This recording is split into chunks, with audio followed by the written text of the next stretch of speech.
I think that in this country, things have become so polarized, and it looks like the only way to love your gay family and friends is to support gay marriage.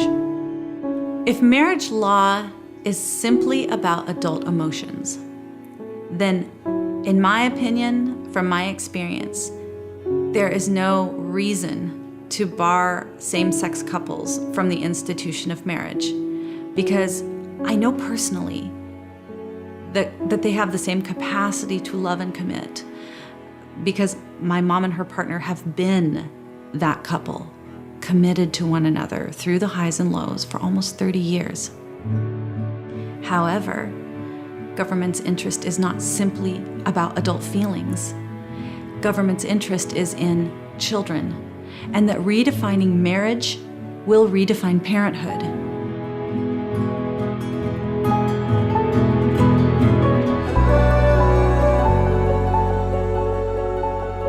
What I hear from much of society, from much of those who champion gay marriage, is that all kids need are loving, stable adults. That's all they need. Doesn't matter what gender they are, doesn't matter even how many there are. And I think I look at my life and I say that just isn't the case. Because when I think back about my life at my mom's house with her and her partner, both of whom are wonderful women, they had low conflict, they were committed, they were stable, they were involved in my life. I loved them, they loved me. And if any two will do, that should have been enough. But it wasn't enough, because every child craves the love and involvement of their father. And I did too.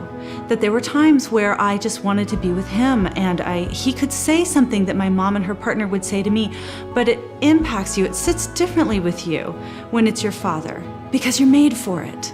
Because kids are made to be loved and adored, cherished, and known by both of their parents. It's the emotional food that kids need. And so I really reject this idea that kids just need loving and stable adults. Yeah, sometimes that's the best that you can get when you're coming from a broken situation. But we shouldn't glamorize, idealize, and incentivize a relationship and a family structure where a child has to lose one or both parents to be there.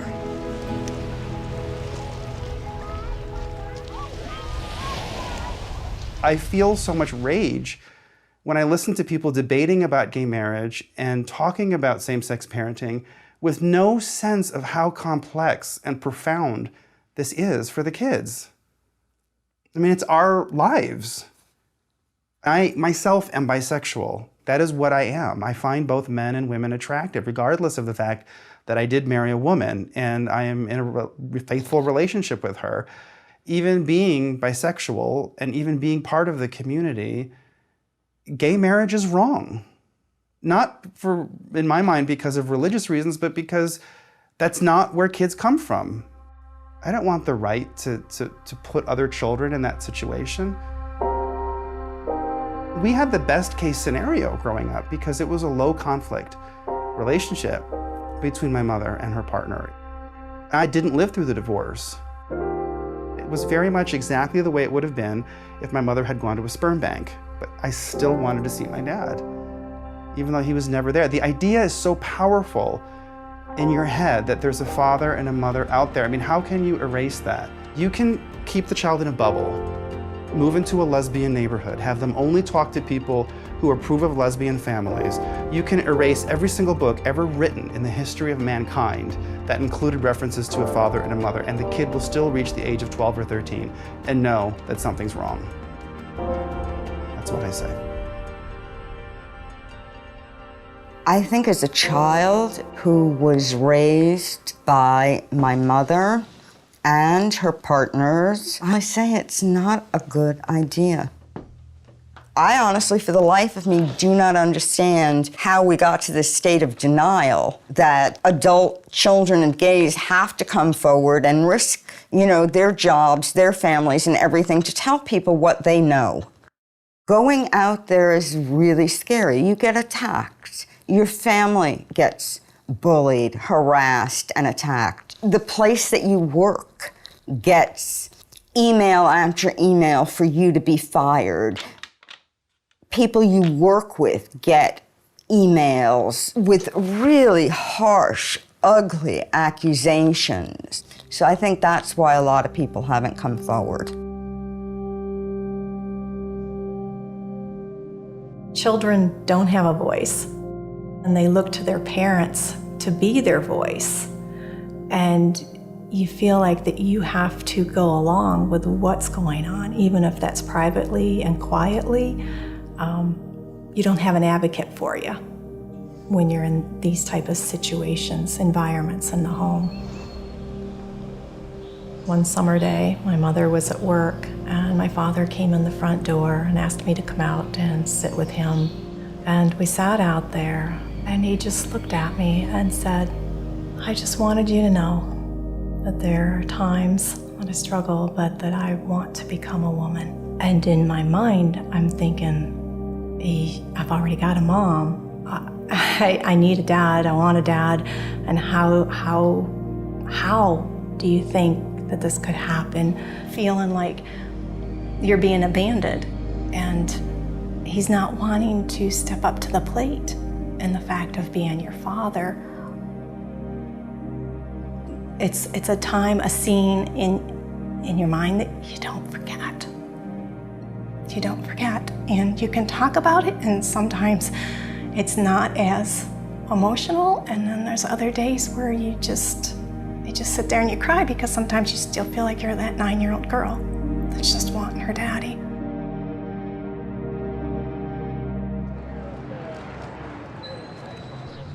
My father died of AIDS, and none of my father's partners are alive today.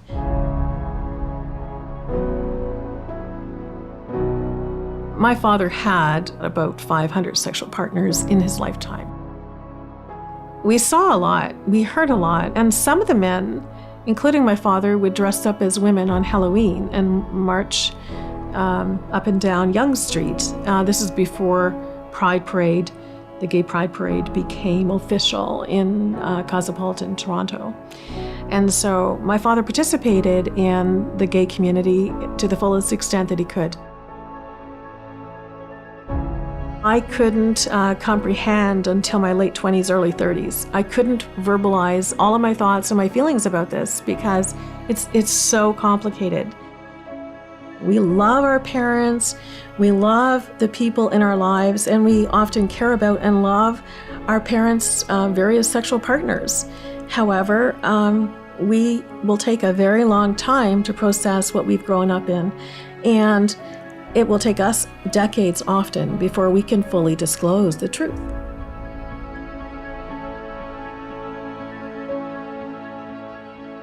I'm very concerned about what is happening in the United States right now. As a Canadian resident, I've experienced living under same-sex marriage for 10 years. And with that, we have seen our constitutional freedoms eroded. And that includes our freedom of speech, our freedom to express our opinions, our values, our beliefs in the media, what we are able to say and write. So I don't have blogging freedoms. I don't have the freedom to make statements through articles or through the press in Canada like I do elsewhere. The other area that we have seen restricted are our conscience rights and our religious freedoms. When I stuck my nose in to the business of the entire United States with the Supreme Court brief, I didn't really think that it would change anything. I think that we are riding a wave of popular culture, and TV is a much bigger influence than I would ever be. I did it because I just thought about the kids in the future, and I know they're going to say, why didn't anybody say something? Why didn't anybody know this was going to be really bad for me? I hope by speaking out on this that it will be noted, that there will be organizations that just everyday citizens will realize that there are children that are saying, wait a minute, folks, let's take a second look at this. There are 6 of us who filed amicus briefs for the Supreme Court case. Those of us that are doing videos have really had to wrestle through a lot of not just internal pressure, but familial pressure and society's pressure to tell us that it's not possible to not just love your gay parent and maintain a relationship with them, but also to stand for traditional marriage. But all of us see that this has to do primarily with child rights and well-being. And even though we have a pretty diverse experience, pretty diverse childhood experiences, we all speak with one voice about the need for children to be raised by their mother and father whenever possible. People need to know every side of the story. And they have to hear from the people who actually have a stake in gay marriage.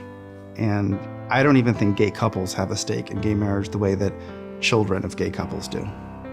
So they need to hear us.